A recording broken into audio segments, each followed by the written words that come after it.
name's Donnie, last name's Glover, in it to win it for the long haul, baby. Welcome to the New Life Recovery Show every Monday, Wednesday, and Friday from 12 to 1 p.m.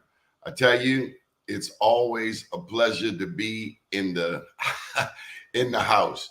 We have a very special guest today, Mr. Leon Purnell. I love this show because we get a chance not just to talk about recovery, which is at the crux of New Life Recovery Centers, not just drug and alcohol recovery, not just recovery from gambling and other heavy addictions, but we get a chance to talk about those challenges we all face in life. Just life. What they say, life is lifing, and life can be so full of challenges, from dealing with our spouses to dealing with our children, dealing with our neighbors, to dealing with the politics. I mean, we live in a day and time where starting tomorrow here in Maryland, we'll be engaged in early voting, which is very important, especially considering that we're going to be voting for the next president, the person who will run this country for the next 4 years. So these are very interesting times, but we don't have to fall apart. We have each other. We can work together and find some peace of mind through all of this madness. So whether you're a spiritualist, a Christian, a Muslim, a Buddhist, a Hindu, we pray that the topics that we discuss on this show are relevant to you. We all have to take care of our bodies. We have to do push-ups and walk and swim and run and stay physically active. We have to keep our minds sharp. But we also have to keep our spirits sharp. We know that the human being is comprised primarily of three parts: the body, the mind, and the soul. Just last night, I was speaking to a friend of mine. He's been in recovery for about going on 16 years from drugs and alcohol. And admittedly, last night, he shared that he still struggles with spirituality. A lot of times in the 12-step meetings, they will speak of a God, of a higher power. That's what he calls it, our higher power. And then there are those who have transformed or rejoined the church or rejoined the mosque, or they've joined the church, they've joined the mosque since getting into the life of recovery. And for me, whatever it takes for you to get there, that's what's important to me. I mean, not that anyone asked me, but at the end of the day, I think the creator of the universe doesn't care what language you speak, which door you come in, as long as you get there. There's a song that says, I don't care how you get there, but get there if you can. So let me just take a pause and check on my guests. Sometimes it's a challenge for people to get online, even though we may send the link ahead of time.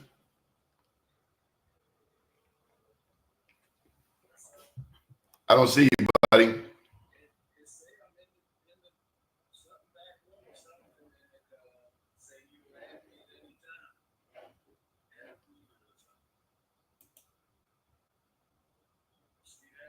I don't see you back there. So I want you to check your email. I'm going to send you this link again, just to make sure you have the right one.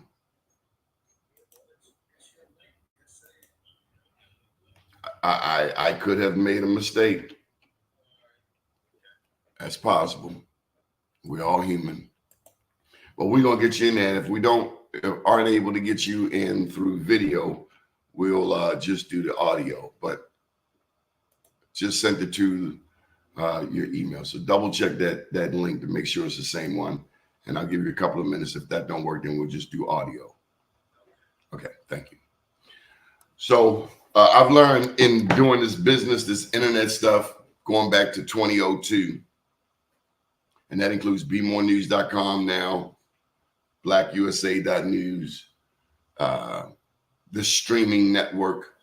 I've learned anything having to do with computers, Murphy's Law. What can go wrong will go wrong. But our guest today is Mr. Leon Purnell, longtime friend. I met him when I worked for the Empowerment Zone under the leadership of Diane Bell McCoy. We had an opportunity to promote the various activities across the city, but we found there at 2222 Jefferson Street in East Baltimore a humongous resource for the people of East Baltimore. So let me just see if I can find their website for you. If you're in East Baltimore and you need help, gas and electric, we found their Facebook link. Gas and electric, other issues, you want to contact the Men's Center. So I'm going to put up their Facebook link since many of our people are here on watching this on Facebook. We stream to Facebook, LinkedIn, and YouTube. So I'm going to put up their Facebook page. But I just sent the gentleman to them yesterday who was having an issue with gas and electric. His BG&E is turned off, bottom line. And the Men's Center can help you with that. So right there in the chat, matter of fact, I'm going to put up the banner, put it up on the banner so that you can see it. And by the way, and I never really ask people to do this. Maybe I should do more of this promoting. But do like our pages. Do like New Life Recovery on Facebook. This is a very important entity here in the city of Baltimore. New Life Recovery, under the leadership, guys, of Mr. Ven McCormick, is intent on making a difference in the city of Baltimore. Ven is from Baltimore. We went to Poly back in the late 70s together, and he's gone through some life challenges. And if I'm not mistaken, he's got 24 years of sobriety under his belt. And that's a monumental task. If you've been out in these streets and you've seen or even experienced addiction, then you know, for someone to be 24 years away from the madness, out of the fire, that's a miracle. And so many of us are living miracles. So I'm not sure if Mr. Leon Purnell is going to be able to navigate. We may have to do this through radio. But either way, you're going to hear some information today from Leon Purnell, who's right there in the heart of East Baltimore. On that note, let me just share that the Bee Gaddy dinner, I just got word yesterday, will be happening at Patterson Park. And we are so glad. It got moved to Cherry Hill last year. Whatever. It's going to be at Patterson Park. And we're glad. That's where it should be. That's where it's always been. And it serves all people, Black, white, Latino. And so we're just glad. I'm going to leave the editorial out. I'm glad the Bee Gaddy Thanksgiving dinner will be happening at Patterson Park. And they're always welcoming to volunteers, 425 North Chester Street. And just like the Men and Family Center at 2222 Jefferson Street, the Bee Gaddy Center at 425 North Chester Street offers a litany of services. Both of them offer resources for employment. They help people with who are returning, formerly incarcerated persons. We want to get our language right. And so I'm not sure. Let's just get Leon on the phone.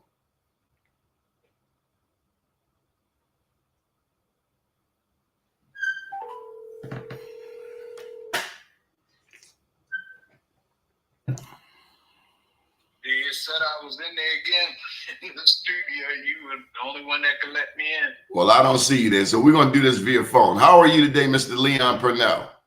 I'm fine. And yourself? I'm doing good. What is your title, sir? Executive Director of the Men and Family Center. Okay, loud and proud. What is the Men and Family Center? We the one stop for all. We provide all kinds of services. We provide wraparound services because one thing is not often affecting people, and they think it is. We help with eviction prevention, help reentry population, with employment. We help them with getting housing. We do referrals for medical assistance and so forth. We help with energy assistance, a little bit of everything. But whatever comes down the pipe, we try to address it because most of the people that come to us with an urgent issue. Yeah, I was just sharing with them. I sent you a gentleman yesterday. His gas and electric was cut off. Mm-hmm. And they come with one issue, but it's about 4 other ones that's impacted. And so that's where we at. So tell me about the immediate area around 2222 Jefferson Street where you're located. We're 2.5 blocks east of Johns Hopkins Hospital, a block south, block north of Route 40 or New Orleans Street. We're butting up against McElderry Park on the east, and Madison East End on the north. Okay, and do enough people know about your services? Well, we out there. We've been around for a long time. Pretty much, the word gets out. We had a lot of people for years coming from prison that was getting the information from people that came in, as to when you get out, go see them. So, that's been, we were doing that before it was popular, before it was financially beneficial to anybody. And we still gave you the money, and we still doing it. So. You are a member of a very famous fraternity. You are an Omega Psi Phi, right? Oh no. You're Alpha? No, Kappa Alpha Psi. Oh, my bad. That's the red and white guys with the canes. That's right. Tell me about Kappa Alpha Psi. What do they profess when it comes to community involvement? Well, we always give back to the community. That's one of the things that we get involved for. The other thing is we strive for excellence and achievement. That's what our number one mission is, to achieve. It is a question for you. Why do you do this? I mean, you have to bust your butt to get the monies, to keep the center open, to keep a new roof on the place, to keep the people paid. Why do you even go through this, Mr. Purnell? You could be on a beach somewhere sipping margaritas, I guess. Oh, how about this? Since this is a recovery show, sipping coconut water. We've been going through some stuff here lately, boy. I've been thinking about that a lot. If it wasn't for my mother being so proud of me taking this course in life, I probably would have given it up a long time ago. Because I could be making some real money somewhere.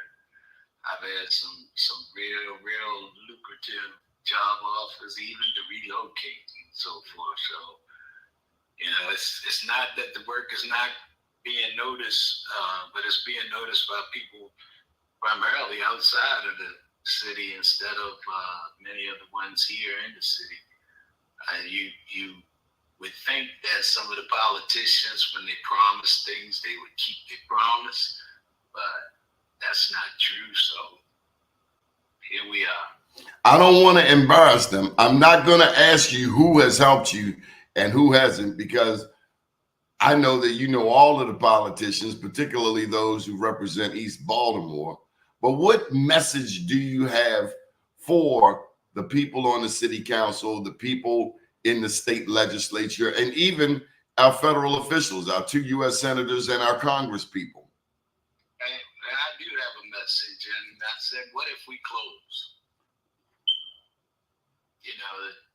The thousands of people we deal with, the kids that we provide Christmas for, the people we get turkeys for, the people we provide food for, people we go out and get vaccinated in the community, the people we make sure get food whenever we can. If we close our doors, what then? So I wouldn't have been able to call you yesterday to help my dear friend whose lights got cut off. I wouldn't be able to call you and say, hey, Mr. Purnell, I haven't been to the doctor. I don't have insurance. This is before Obamacare. Can I get to see a doctor? Can you help me with my Maryland, Maryland Health Connections? Can you help me get re-registered? That's what it means to me. Yeah, it means a lot to a lot of people, but the ones that charge of the purse strings, they seem to give the money to the same people, get the same results, and expect something different. Like I had it. You know, there's a book out that talks about the black butterfly. I'm over here in Sandtown, you over there in East Baltimore. Those are the two wings of the black butterfly. But the white owl, which goes from Johns Hopkins University straight down to the harbor and over to East Harbor, that's where a lot of the investment has gone in our lifetime. Yeah. In a city with a plethora of black elected officials, you would figure we control something. And it's like, well, obviously, politics alone isn't enough. No, it isn't. We have a lot of people that try to help in a lot of different ways. We have a lot of people we collaborate with, and it's real important that we have them because we help keep each other viable. The people we got vaccinated alone, Donnie, if I didn't particularly target this population, we'd have a lot of our seniors dead because I went after the drug addicted persons in the community and made sure they were getting vaccinated.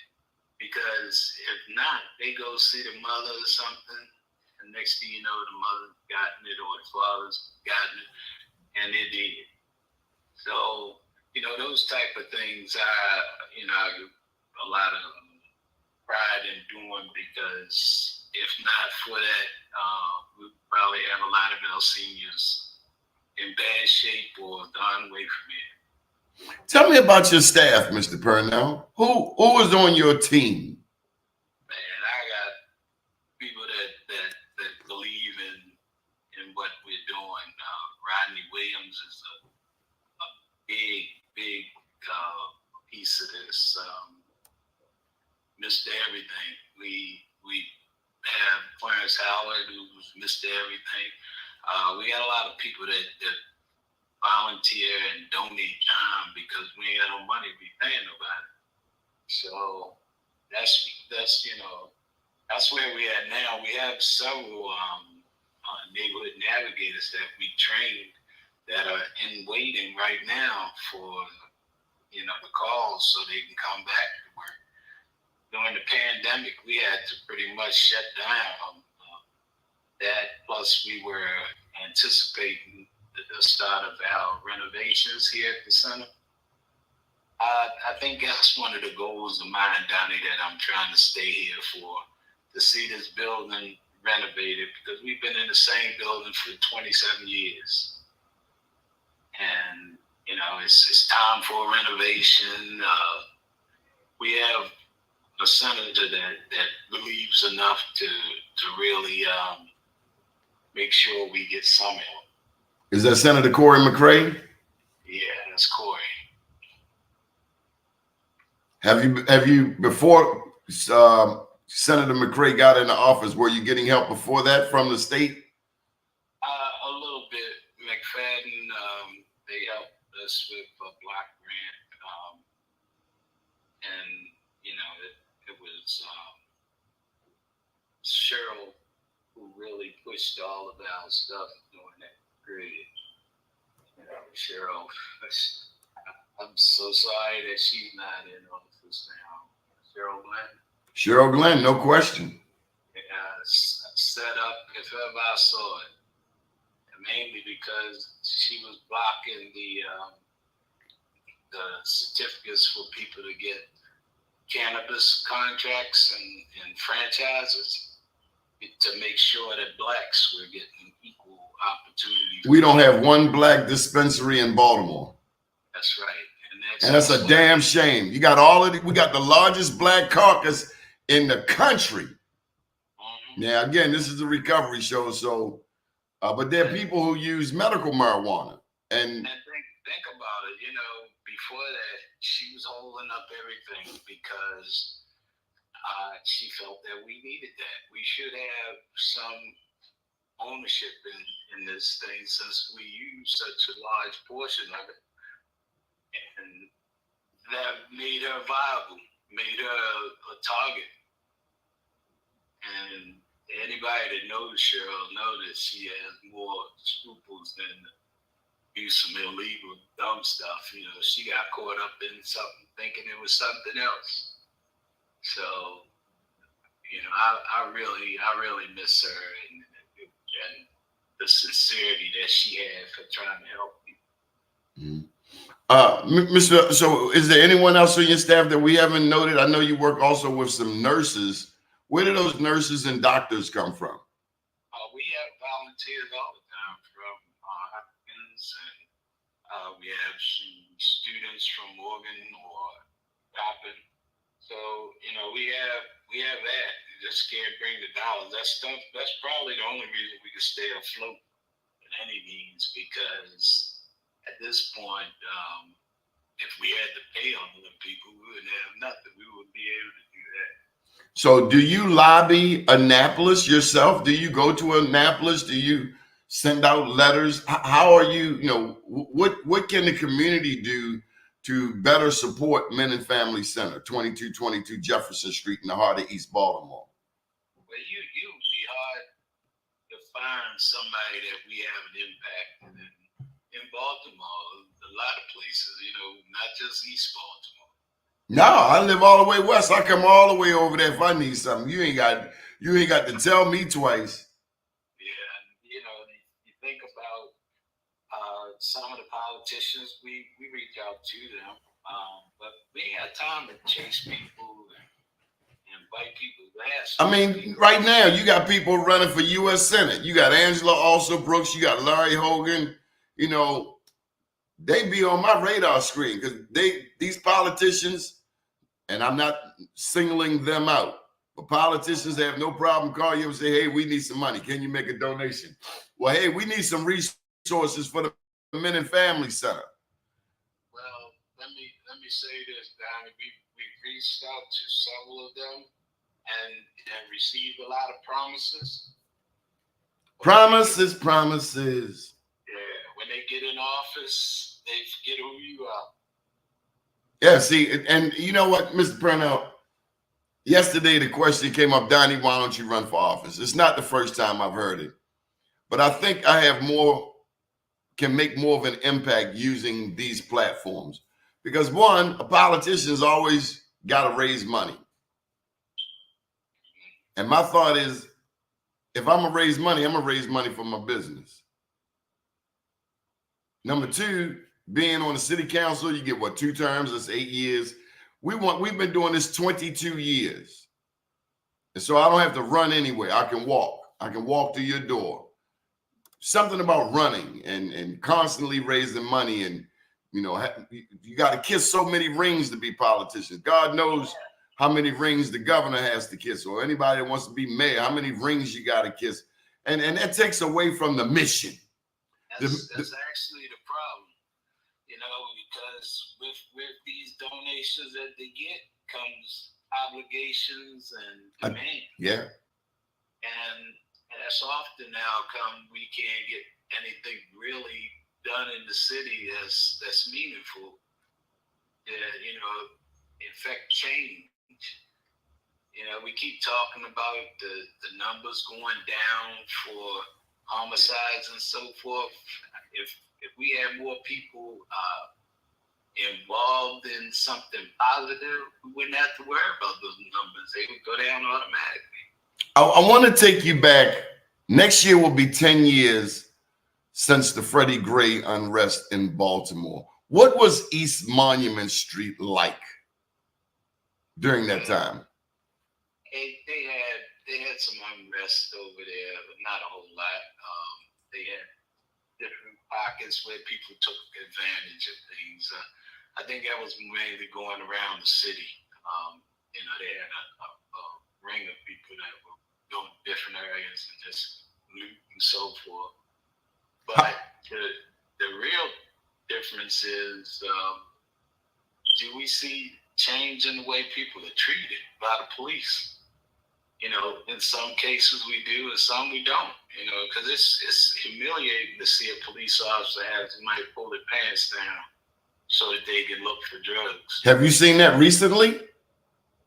Not in the last few months, but Oh, you seen that in the past couple of years? In the last year, so yes. Well, it's interesting you say that. I was just talking to an older gentleman. I'm 59, so I can get this guy about 63, 65. And he said that he got pulled over and he had a traffic violation. He also said he had an FTA, failure to appear. And he said it was a black cop from Western District who put the cuffs on him so tightly. But then a white lady cop came along and said that she would take him, and she immediately unloosened the handcuffs. Yeah. Now, I know good cops, black and white. But he says when he goes to court, he's going to ask this black officer, what did I do to you? There's something about the black cop. Now, again, I know good ones and bad ones. Don't make me call names. They act like they're trying to impress somebody or something. It's ridiculous. Did this guy get beat up in elementary school and this is his way of... Yeah. Somebody took his lunch money or something? I mean, what's the deal? I think some of them did, and it's their opportunity to be... Tough Tony. Yeah. When you're strong, you don't have to be a bully. People know you're strong.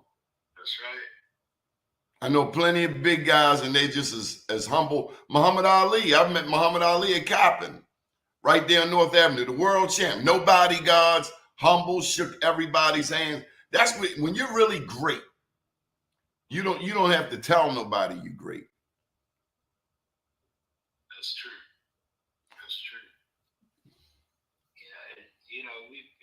It's also disheartening when you see some of the politicians. You get pulled into a meeting and you hear all this good stuff coming down. And then when the money come out, you see the same people getting the money. And that's a part of why I have no real interest in being a politician. Well, people ask me the same thing.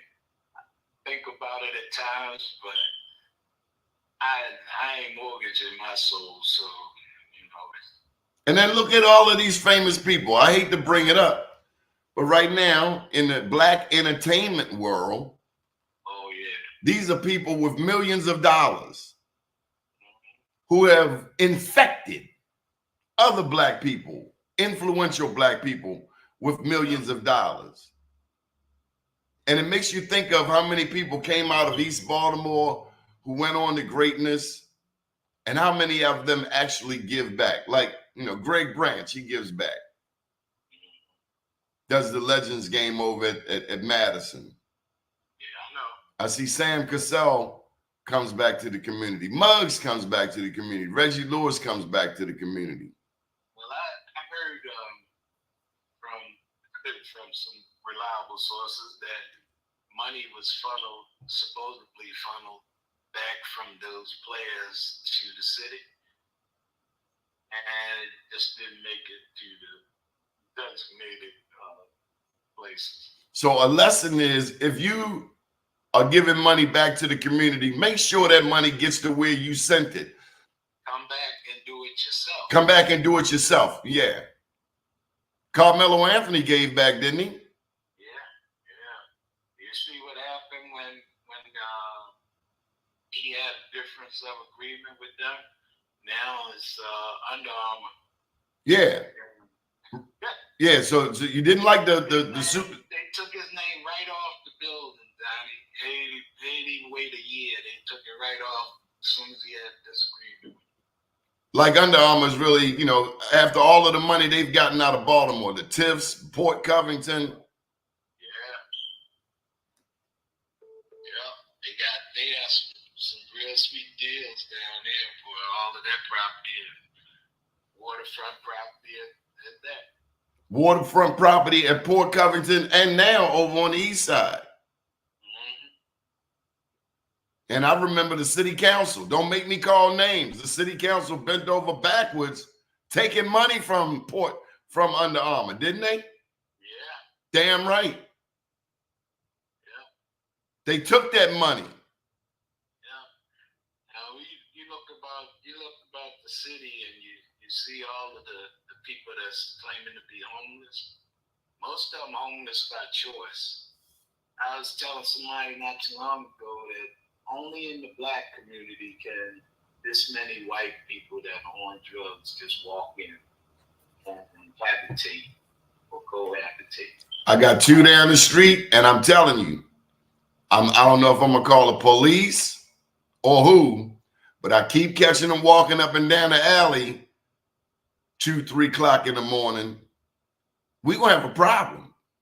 Well, it's a problem because most of them are in survival mode. So if it ain't, they stealing lawnmowers, they selling stolen goods in the community. And with all due respect, fair is fair. When black people moved into white neighborhoods, there was this famous saying, "There goes the neighborhood." Yeah. Isn't it interesting, Nancy Reagan? Just say no. Yeah. Isn't it interesting how the chickens come home to roost? And then you got somebody that's running for president, and they trying to take us back to slavery days, and people don't realize it. This man is out here talking about people's sexual organs. Yeah, yeah. What man does that?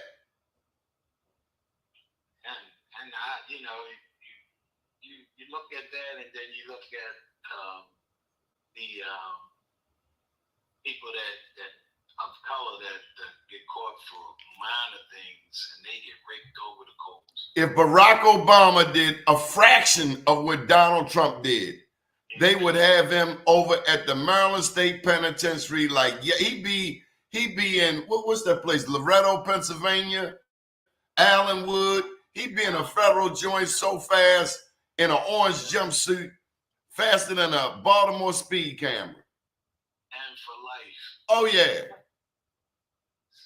for life. So it's sad, but with some of the things that we as people have to accept because we can't impact it is ridiculous. And the politicians, the many that I've supported over the years for a number of different things, did things for them. We had some politicians that I've helped almost every member of their family, associates, and everything. But you ask them for something and you get a whole lot of hemming and hawing and stuff. So you tend not to ask no more, boy. Because I told a special person there, if you got a lot of me, don't say nothing to me.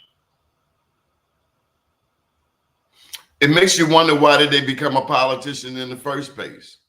No, it actually clarifies why they became a politician. For self.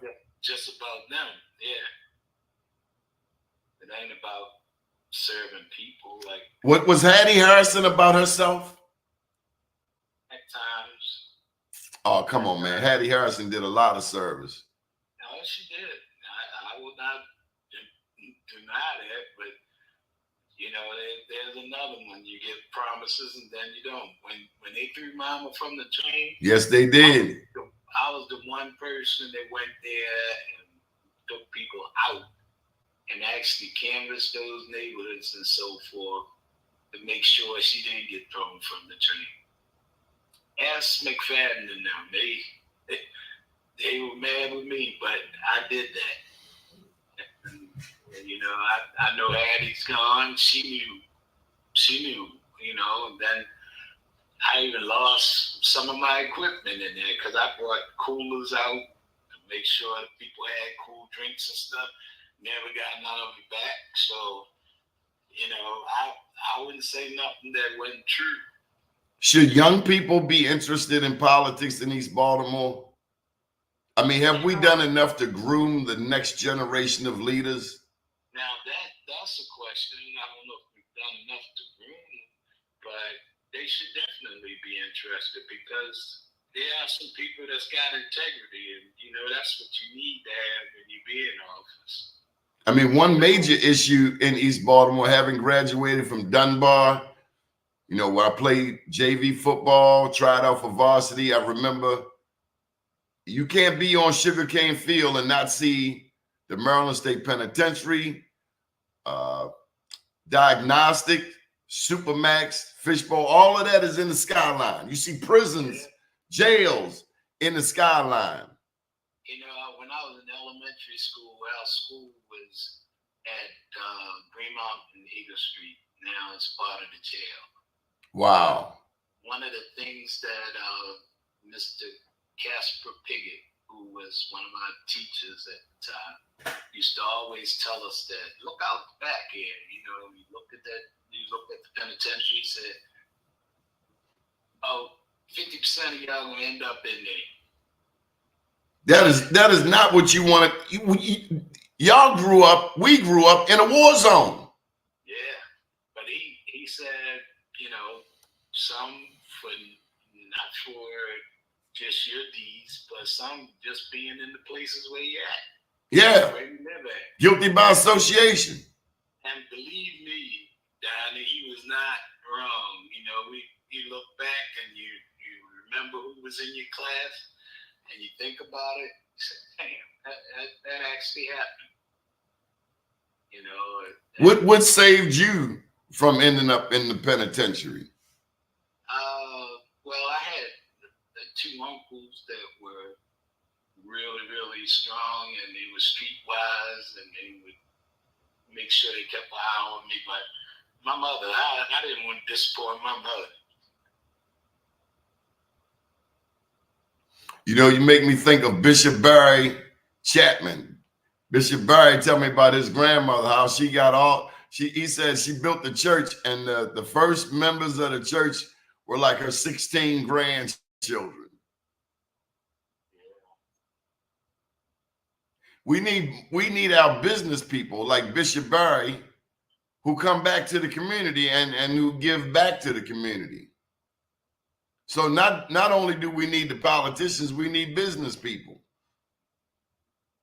Yeah, well, one of the things I often tell kids and so forth when I talk to them about life and how things could have been was that many of the things that you see Latinos and so forth doing now, we were co-opted.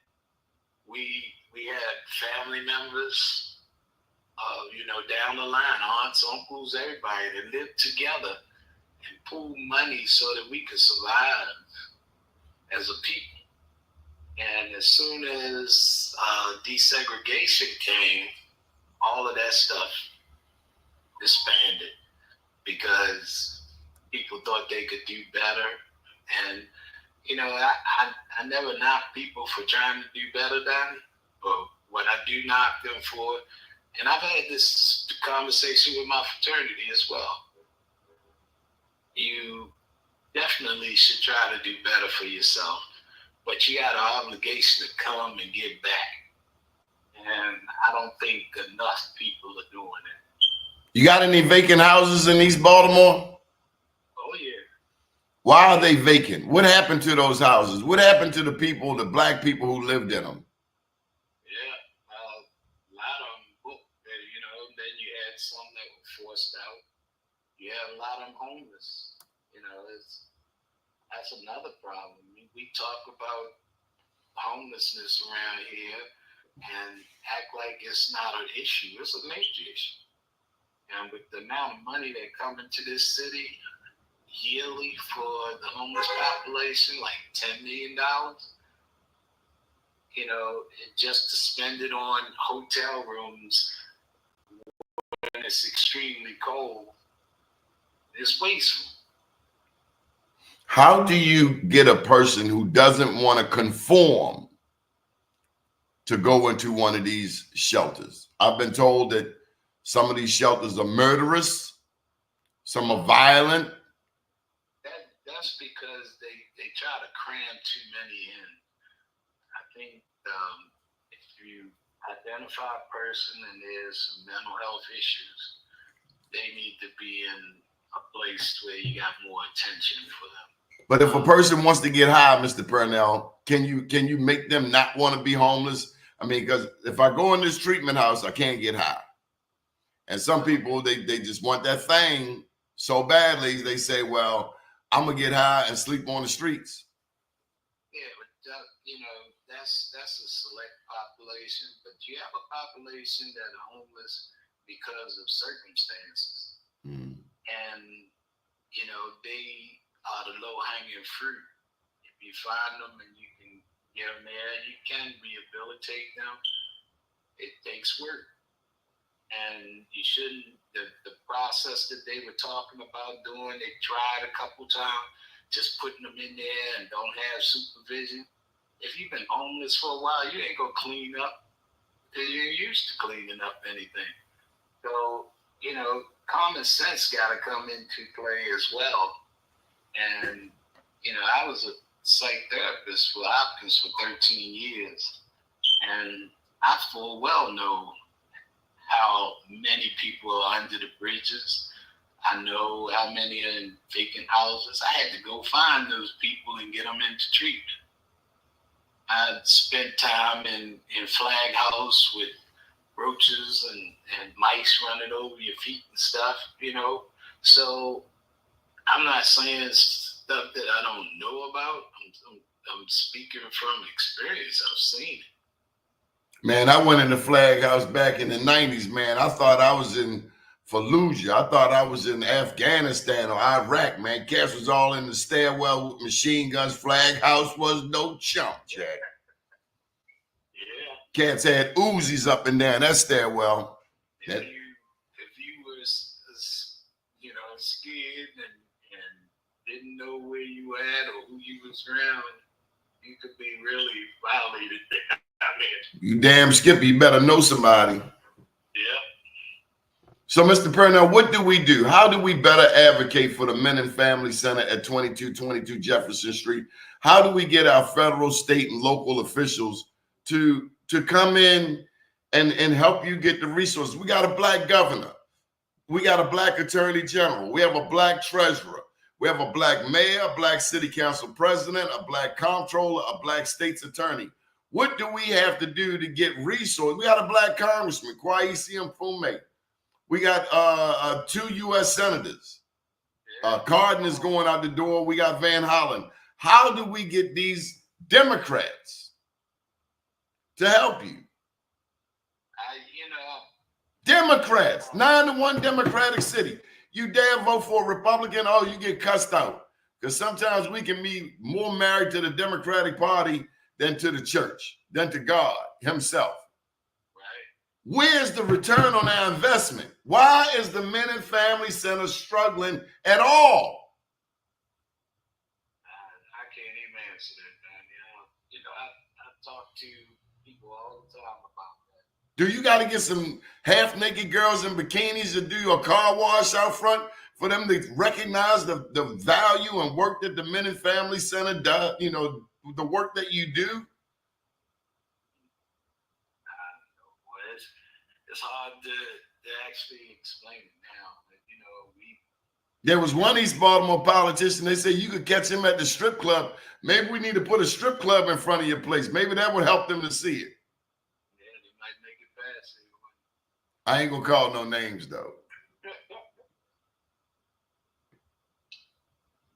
Yeah, it's hard to say, G. I don't know what to say about that. What are you doing for Thanksgiving? We have Thanksgiving baskets that we'll be giving away. We've already planned for our Christmas giveaway. We do 5, 6, or 7, depending on how much stuff we have. Schools where we identify 40 kids every year. And these are the kids that the counselor identifies possibly not having a Christmas. And we give them toys, coats, gloves, hats, books, because that's a requirement, and snacks.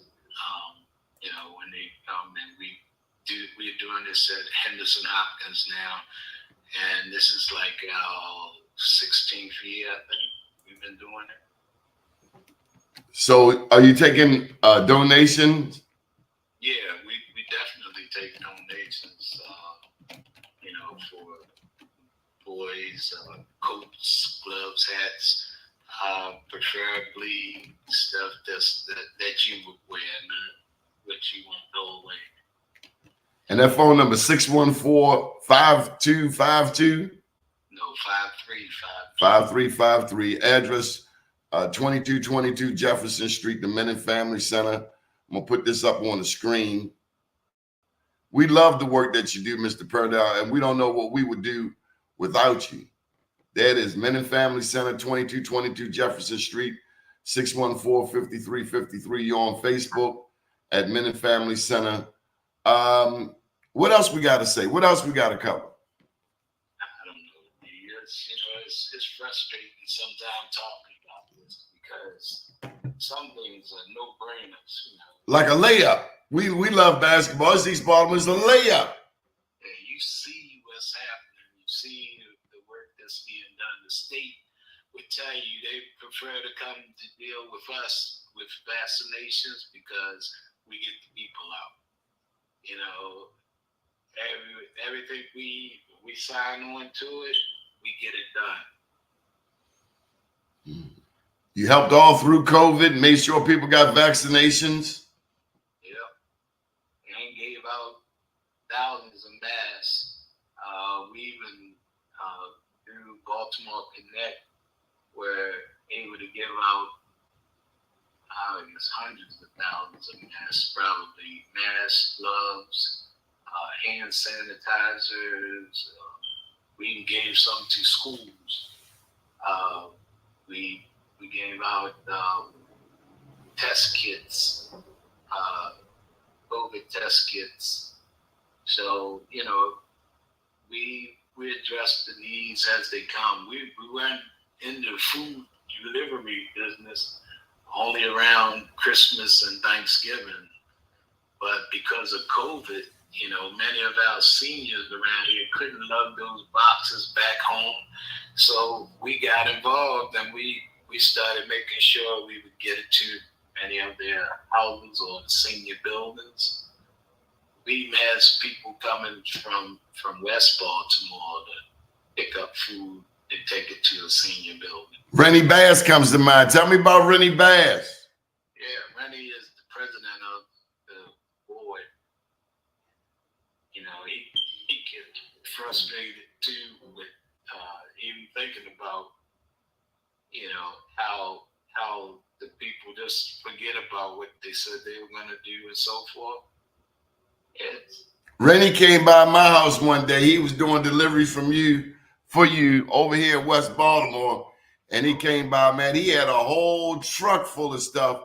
He's like, come on, man. It's from the Men and Family Center. Get something, spread it out to your neighbors. Yeah. And, that's the norm. If we get stuff, rather than let it go to waste, we'll take it on and make sure it get out to the people.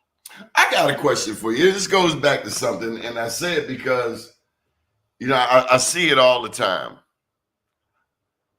How in a city like Baltimore, and this is just being honest, Baltimore is the home of segregation. We all know it going back to 1910. The mayor, J. Barry Mahul, put it in the legislation or tried to get it codified that whites couldn't move into black neighborhoods, blacks couldn't move into white neighborhoods. So therefore, East Baltimore is majority black, Hampton majority white, Locust Point majority white, West Baltimore majority black. But with this Freddie Gray thing and the police taking a knee, let alone the trials and tribulations and fiasco of the Gun Trace Task Force, the Baltimore Police Department, thanks to Marilyn Mosby, had to get G-checked. So now the police have fallen back, and drugs have caused white addicts to infiltrate the black community. Big time. How does it feel to see white addicts? You've seen black addicts all your life. But how is the actual experience, you being black in a black community, seeing white people come to your neighborhood to buy drugs? I'm just curious. It's a little difficult because I said earlier that only in the black community can that happen.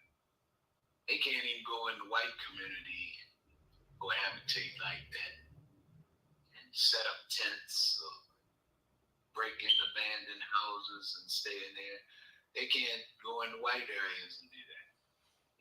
But it's a true sickness because once they get addicted, boy, they chasing that drug and they don't care where they live, what they have to go through. It's same for the blacks that are on it as well. So that means there's an increase in sexual activity.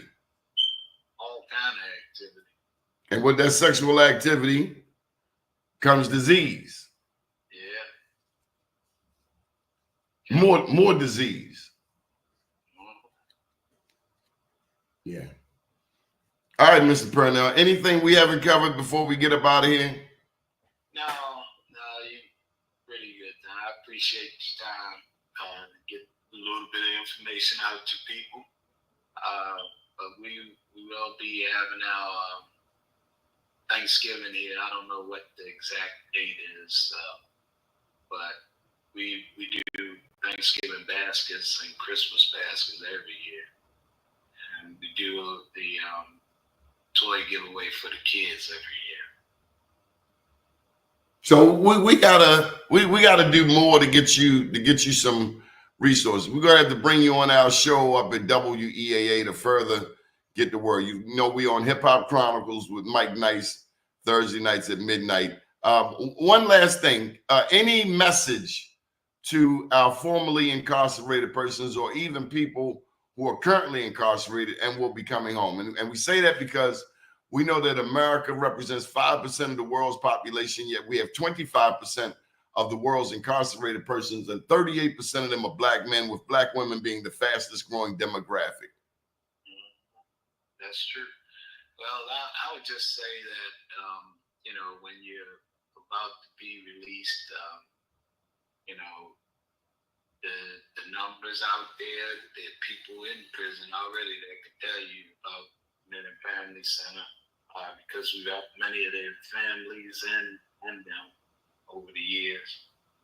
So, if you want some help, we're here. At least we're here right now.